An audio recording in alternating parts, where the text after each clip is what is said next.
All right, guys, I just want to welcome back to the Everything College Football Podcast. Today, me and Nick here, we're doing our preview and prediction for what seems to be an underrated matchup coming into this weekend. Top 15 Big 12 clash, Oklahoma State hosting Utah.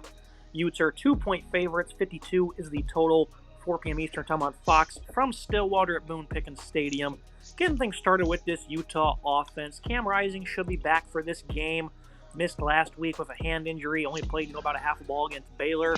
So he hasn't played as many snaps. This is a veteran though, who's him and Alan Bowman have both seen college football for many of years. He had a phenomenal debut though against Southern Utah. 5 touchdowns on 10 completions, 254 against Baylor. He had another 2 for about less than 100 yards. This is a really good quarterback. He's yet to turn the ball over yet. We've seen what he can do as a leader in the past with his toughness. He's a good guy as a runner who really seems to always fall forward. He hasn't really uncorked his legs just yet, but in a big matchup like this, you're certainly bound to see them. And, I felt coming into the year with Rising's return, they would get back to scoring about 35 points per game, Nick. This is a team that's just incredibly difficult to stop on third down. Obviously, they have a physical ground attack, which we'll get to, but, 32% right now on third down, certainly less than desirable. But with Rising at quarterback, Nick, over the past couple years, they have just been incredibly tough to get off the field. This guy always seems to step up in the biggest moments. He's a producer. I love the leadership, love what he's able to provide in terms of protecting the ball and what he can do as a producer here on the road. Rising should have a big game.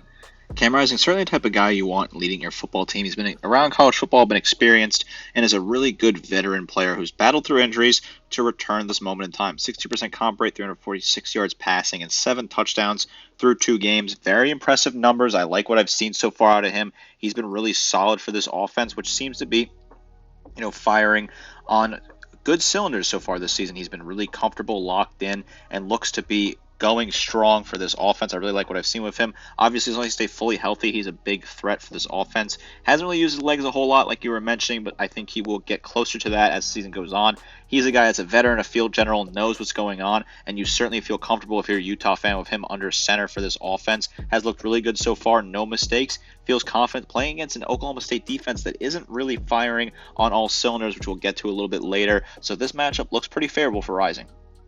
Now you look at that rushing attack led by Micah Bernard. He's one of numerous guys last year that just was not able to really be on the field because of injury. He's already got 274 and a touchdown so far. 41 attempts on the year. Only had a couple in the opener. So the last 2 games, he's really gotten a heavy workload, 100-plus rushing in those contests. And, I think Bernard, he's a phenomenal talent. This is a guy who can catch the ball into the backfield as well. He has an offensive line that's playing great right now. And, even though they don't put a whole lot of guys into the NFL, they play off a ton of physicality and discipline. Caleb Lomo at left tackle has been really good. Tanoa Tagai at left guard has been a phenomenal run blocker for them early on in this season. This is a defense, Nick, that was awful a couple weeks ago against Arkansas. Gave up 5 yards per carry, almost 7 yards per play in total. And you got to be licking your chops if you're Utah with this respective matchup. And obviously Gundy's unit should be a little bit better, right? But it can only be so much better in just a couple of weeks. This is not going to be the ideal matchup, I don't think, for this rushing attack. They're probably going to eat in this one. It's not just Bernard, though. Mike Mitchell's been really good. Dejon Stanley, he's been a big player for them. At least he was in the season opener. A little bit quiet as of late. But with this offensive line and this physicality, these 3 backs all might have an opportunity to really produce at a high level. This is an opportunity for this rushing attack to put up a lot of yards. I think it's a really good unit that's been firing, pretty solid so far. Not a bad unit at all that has a good group of backs that can really run together and put some yards up on the ground, led by Micah Bernard, who now is running a little bit better, a little more healthy. This team is very solid on the ground so far, averaging about 192 yards on the ground per game so far. Really solid statistics. Bernard 247, 6.7 yards per carry, and a score. Also has 4 receptions, including a receiving touchdown. So he's a solid, short range, intermediate range back. Receiving wise, out of the backfield, Mike Mitchell's been solid, 116, 4.5, and a touchdown. While Dejon Stanley has 55 yards through 3 games. Running the ball also has 5 receptions for 155 yards and 2 scores, 31 yards per grab on that. So he's a good weapon that you can use in a couple different ways. Want to see what he looks like in this game? Are they going to get him more involved? He's moved around a little bit throughout this offense. I like what I've seen from him. I think he's a very unique player for this offensive setup. I like what they've done so far. This is a really solid rushing attack that is producing, firing pretty solidly, going up against a very weak rushing defense. Things could look really well for them. Nice matchup here for Utah. The right side also has been pretty solid. Spencer Fano having a great start to the year. Michael McCoffsey, a veteran at right guard. This is an offensive line that can really overwhelm you with their physicality. You look at the receiving group. It's a strong trio of veterans that they have, of course, led by Brant Kuithe. This is a guy at tight end who has 142 yards and 3 touchdowns. All of those came in the season opener. Had 22 yards per catch against Utah State, where they were rocking Isaac Wilson at quarterback. This is a phenomenal player. He really knows how to play the game, and you already know in big games like this, he's going to get double-figure targets. Money Parks, he's one of their speedsters. Dorian Singer, trying to have a bounce-back year after a disappointment last year with USC. All these guys are seniors, though, Nick, and this is all they need is these 3 guys because of how they operate out of play action and how much they run the ball. These guys can do a lot of damage. There's talent here, and there's versatility in this receiving core. There's a lot of versatility here. Like I said, Dejon Stanley has been solid so far. Brant Kuithe has been a really good target. When he's fully healthy again. Last year, that was the big thing, right? This team was not healthy at all for Utah, and that derailed their season. When this team is fully healthy, they're one of the best teams and more fun, exciting offenses to watch in college football. Kuithe, a really reliable tight end, 8 grabs, 142 yards, receiving 17.8 yards per grab, and 3 scores. Money Parks has been money so far. He's been really solid. 133 yards, receiving 16.6 yards per grab, 2 scores. Dorian Singer's looked pretty solid plugging in from Southern California. Hasn't had a touchdown yet, but 10.9 yards per grab, 109 total yards for him. He's going to get some more targets. Certainly a guy you want to look at as well, potentially, for this game. I like what they have here. I think it's a really solid potential 3-headed monster there, plus Stanley, plus some other guys further down the depth chart. Carson Ryan has caught a touchdown pass earlier in this season on limited attempts, as Micah Bernard has as well. So I like what they have here. I like this receiving core. I like this veteran trio they got, and a veteran offense in general they have. Now you move to the Oklahoma State offense, a team that's trying to go a little old school Gundy here of how much they've been airing it out. Alan Bowman coming off a phenomenal showing against Tulsa, 396 and 5 touchdowns. Before that against Arkansas, didn't complete at a high clip, only 56%, still had 300 plus yards, and was monumental in leading a bit of a comeback in that one. Bowman, he's also a 7th-year guy. He's a big armed quarterback, has a bit of a gunslinger mentality. I love his fit in this offense. And, of course, he has receivers that can really expose you as well. A phenomenal trio here. Rashad Owens, I absolutely love his hands. He comes down, if it seems, everything thrown in his direction outside. Brennan Presley is a slot warrior. He's going to get plenty of targets. And Dejon Stribling, a guy who also has battled health recently, is now fully healthy, coming off a career day, 174 yards and 2 scores on 7 receptions. This is a very well-defined passing attack, Nick, and obviously they've kind of shifted to more of a pro style than under Mason Rudolph. It's more of an air raid attack. Seems like they're working their way back towards that, Nick, airing it out a ton, and they still had 500 passing attempts last year. Bowman's biggest problem was turning the ball over. Does have 2 picks already this season. The one against Tulsa happened well after he was already dominating, though. And then, of course, he had one against Arkansas as well. You got to protect the football here, Nick, and even if he doesn't, they're not going to cut his leash short one bit. He's still going to be out here throwing bombs. This is a guy that they can really rely on to throw the ball over and over again and find success. They've been airing the ball out throughout the season, 334 yards per game through the air so far. Really solid numbers. Bowman's looked good, 67% comp rate, almost 1,000 yards passing, 8 touchdowns to 2 picks. Definitely has to be careful. Got to make sure he doesn't turn the ball over. But I really like what they've been able to do through the air. This air raid sort of scheme that Gundy works with has been really exciting. Dejon Stribling has been incredible. 295, 17.4, and 2 scores from Rashad Owens.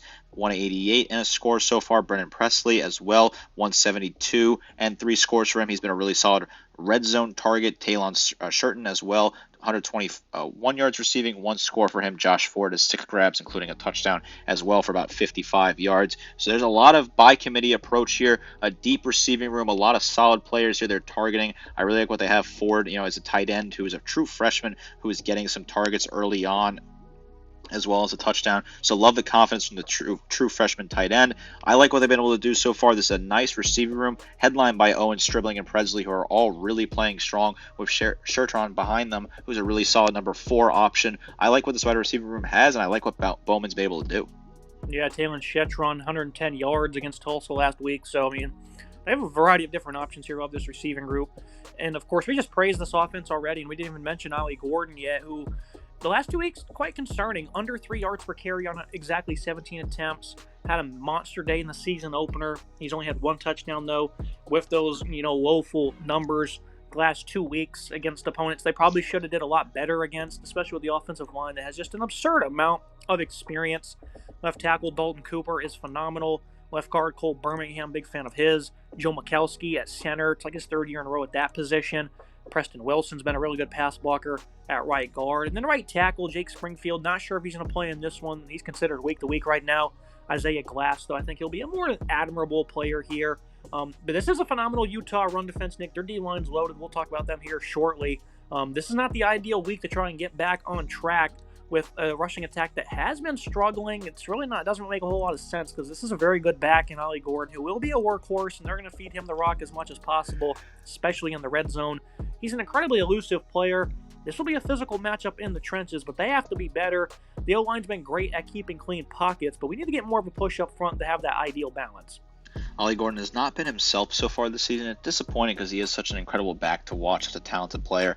Has just really not been himself. I don't really know what's exactly out of whack, but it's not really working so far this season. 216, 3.5 yards per carry, and 4 scores is not good enough for a back of his caliber so far. Maybe some of it's the play calling, maybe some of the success and the willingness to avoid running the ball because he's struggling early on. I'm not entirely sure, but it's a disappointing thing certainly to see as a fan of football and as a fan of a guy who was really talented, a strong player. Maybe the off-season, off-the-field issues are playing a part in this as well. It's hard to tell. So hopefully he can find a way to be a bit stronger and have a better week on the ground. The offensive line, I think, is still a solid unit at Oklahoma State, so I don't think that's necessarily the problem, despite some of the players maybe not having the best performance compared to what we expect in the preseason. Hopefully Ollie Gordon can have a strong day against what is a really strong Utah offensive line that could definitely cause him some problems. Now you look at that Utah defense, and if there is going to be some issues at right tackle, these pass rushers might be able to expose that. Van Fillinger, Connor O'Toole, again, 2 more guys that weren't able to play the full season last year. They already have a combined 7.5 TFL.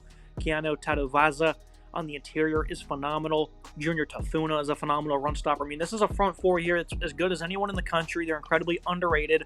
No, these guys aren't going to go day 1 or 2 in the NFL draft by any means. It doesn't matter, Nick. Again, physicality and discipline is the name of the game.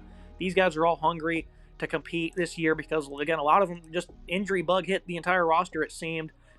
This is a great defensive line here, and for a team that we just mentioned is not running the ball all that well, certainly a bit of a concern for how they might do against Utah, who does have 10 sacks already. That same duo, Fillinger and O'Toole, has 5 of those. So, I mean, this is a team that is very good up front. They're deep, they're nasty, they have size. How will the pass rush do against this great offensive line, though, Nick, might just ultimately determine this game.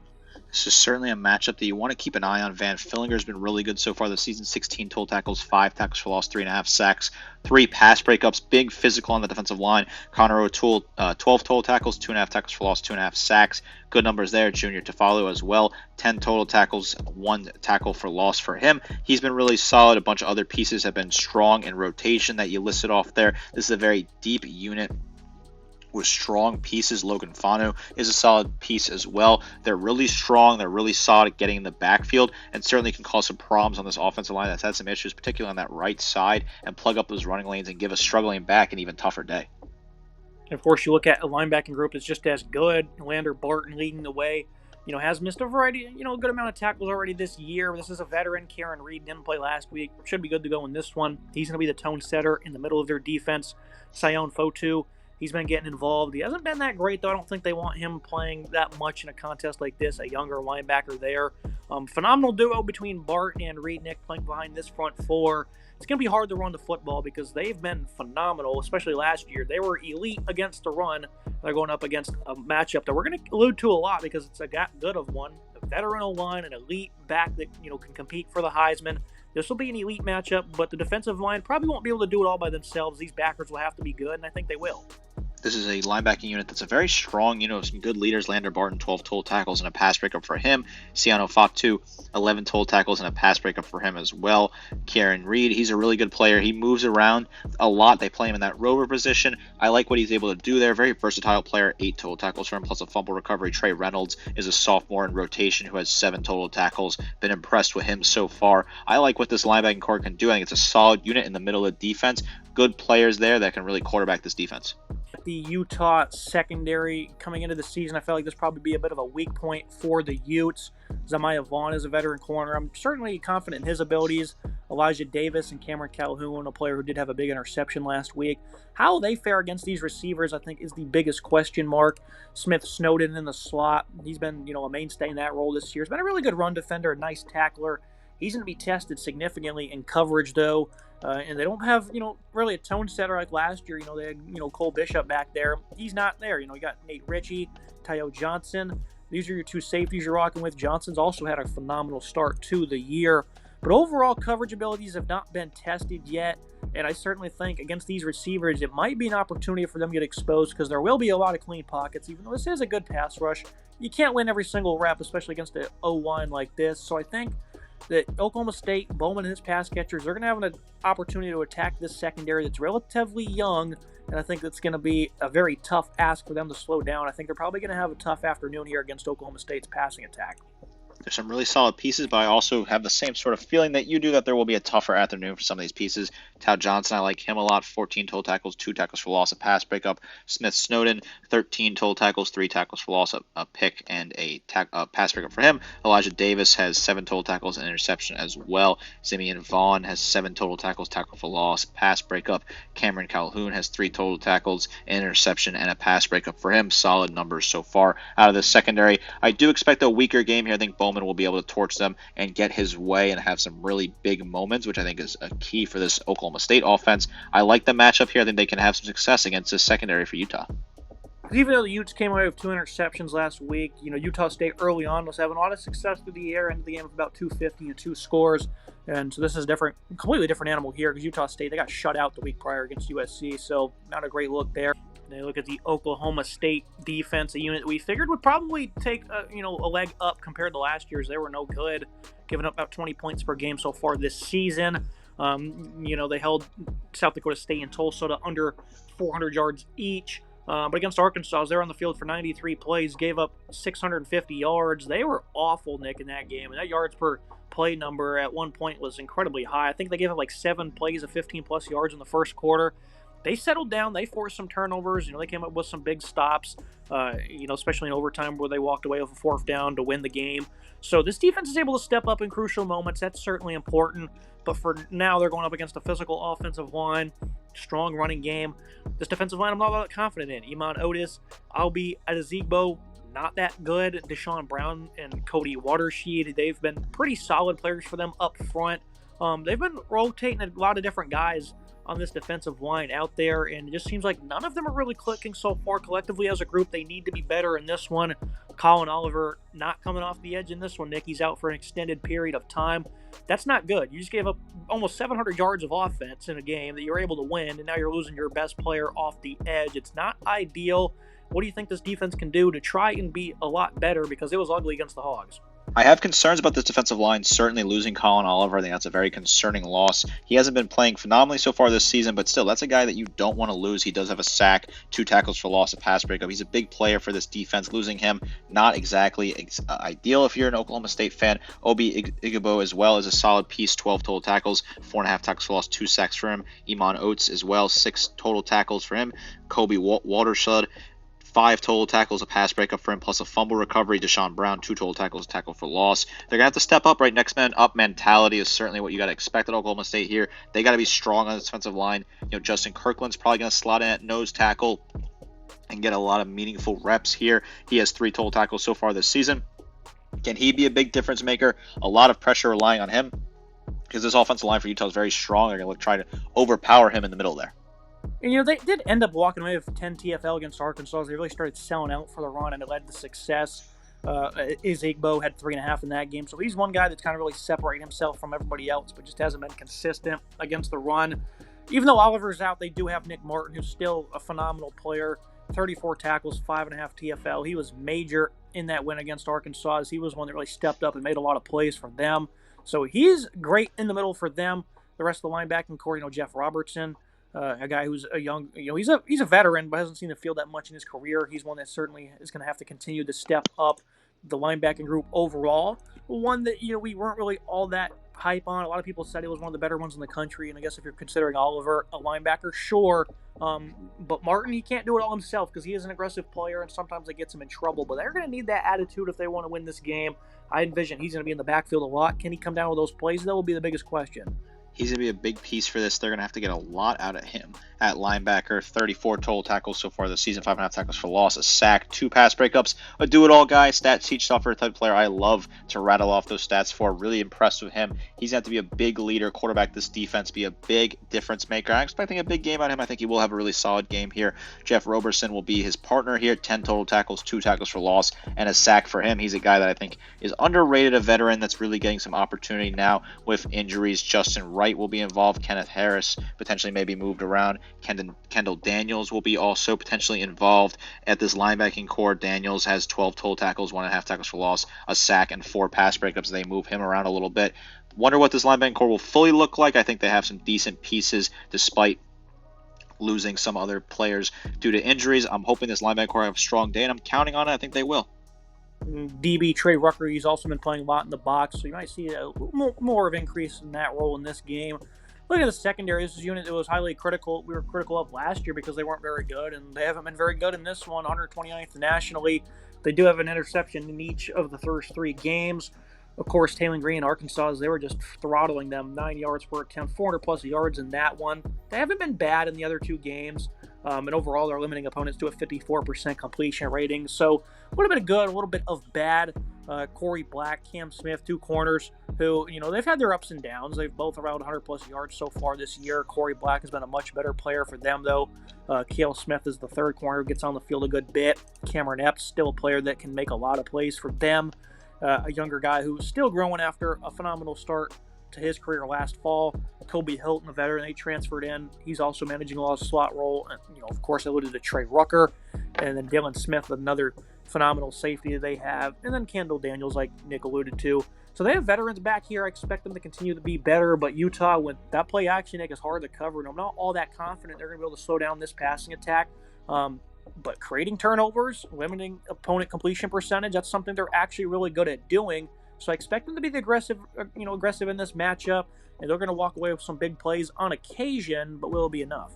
They move the secondary around. They rotate pieces in and out, which I do like what they've done so far. Some solid pieces here that they can really work with. I think the secondary is not as bad as unit as some people feel like it is. Trey Rucker, 39 total tackles, top tackle on the team, a really solid player. Tackle-wise, definitely needs to improve some of the coverage asset ability. Cam Smith, 10 total tackles, plus a pick for him that he did return for 51 yards. Corey Black, 8 total tackles, a pick for him, and 2 pass breakups. Cameron Epps, a younger player with 7 total tackles, and a pass breakup. Kobe Hilton, 6 total tackles, a tackle for loss, a pass breakup. Then Cale Smith had a pick 6, 2 pass breakups, and 5 total tackles. You move him around. I mentioned Kendall Daniels, who may be moved around to various different positions in this game, a guy that's a really solid piece for this defense as well, who's having a solid season. I think the secondary is not that bad of a unit. I think they're going to have a good day here against this Utah offense. I do like what this unit has been able to do so far.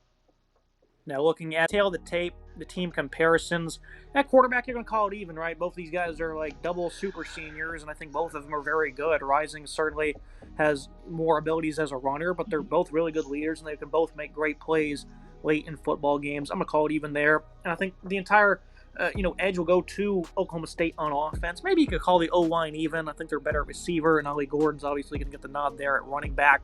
While on the defensive side of the ball, the Utes are going to get all the edge, Nick. So, that's always fun when you have a matchup like this, right? Great O against a great D.